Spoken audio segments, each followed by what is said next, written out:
Hi everyone, I'm back with another recent vinyl finds video.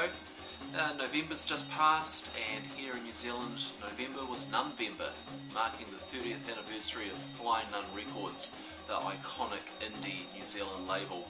And they've embarked on a whole series of new issues and reissues. A lot of those would have come out in November. We're still waiting on a few, but one that did come out was this. This is the new album from the Bats. I think it's their 7th album, Free All the Monsters, and it's really, really good. The cover here is a photograph of the band inside the studio recording. They had a makeshift studio at a place called Seacliff, which is an old mental asylum in Otago, and they got in the stables there and recorded this album. And if you know the Bats, you kind of know what you're getting. It's kind of got this very kind of comfortable feeling to it, but not. It's not soft. It's just it feels great. It's like putting on an old jersey, you know, when you wake up on Saturday morning. And yeah, really getting a lot of praise from critics, because this is amongst the best that the Bats have done. I'm really pleased with that. And this was came with a little limited edition cartoon here from Bob Scott from the Bats. Of course, he's in the Clean as well, and that's telling the story of the recording of Free All the Monsters. So that's new out on Flying Nun. Also due out really soon in the next couple of weeks is a reissue of their classic album Daddy's Highway. The 3D's album House of Poppin', which never came out on vinyl, is getting a reissue, and that should be out by the end of the year on vinyl. And there's a compilation bringing together some of the more psychedelic Flying Nun material that's been compiled by Bruce Russell of the Dead Sea, and that's due out early next year. So a whole flood of really great vinyl material on Flying Nun there. And also they put out this, which is from Epic, the Epic Brewery. This is Flying Nun Records 30-year ale, and it's damn tasty too. Here's a couple of oldies from the Flying Nun back catalogue. This is the last Rumba. This came out in the mid-80s. It's a live recording compilation, and it was the last evening of the Rumba bar, and they played an afternoon and evening gig, a whole showcase of bands. And this is some of the lesser known bands from the Flying Nun stable. Bands like Eight Living Legs and Flack, the Hectocrats, Phantom Fourth. So yeah, you know, and you have got some of the, I suppose some are a little more known, Exploding Budgies, The Stones, and Children's Hour on there. But mainly, you know, more experimental. And this is Auckland Flying Nun, you know, so this isn't the Dunedin Jangle. It's a bit more experimental, maybe art punk kind of sound. You know, interesting, but probably not a classic. This, however, is a classic. This is the Gordons' first LP. They put out 2, and they put out an EP, the Future Shock EP. So this is the first album, and I don't think this was on Flying Nun, although it may have been distributed by Flying Nun, because the sleeve there's got a little Flying Nun stamp on it. This, 1981 I think, or maybe 1980, but I think 1981, and this is a post-punk noise rock classic, not just from New Zealand but worldwide. The first time Sonic Youth played in New Zealand, 1989, they got on stage and Thurston Moore said, "This is for the Gordons." And if you listen to this, you know why. It is incredible, just the power and these jagged, angular guitar sounds. Fantastic songs, an absolute masterpiece. So, and this copy is in really great nick. It sounds magnificent.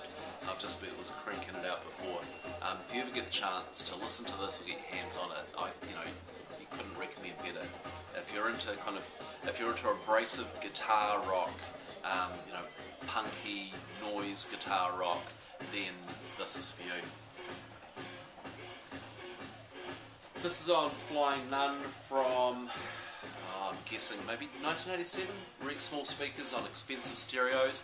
Mike Morley, who went on to the Dead Sea, and here he's with, is it, oh now the name's gone, sorry, the name of the other fella on this record. And so what you've got here is a 4-track EP, I believe. Yep, 4-track EP, and these are kind of experimental, chiming, long, slow pieces, guitar, bass, keyboards and vocals, no drums. And for people who have followed Mike Morley's career, both probably more in Gate than in the Dead Sea, you've got a bit of an idea of what you might be getting here. So definitely an experimental territory compared to some of the other Flying Nun catalogue. But yeah, it's I'm a fan of the Dead Sea, and I'm a fan of Gate and Michael Morley's work in Gate. So I'm really pleased to have this, and that just fits nicely in that alongside those other records. This also features Mike Morley, and this is the Tanaka Nixon meeting. This came out on an American label, Giardia.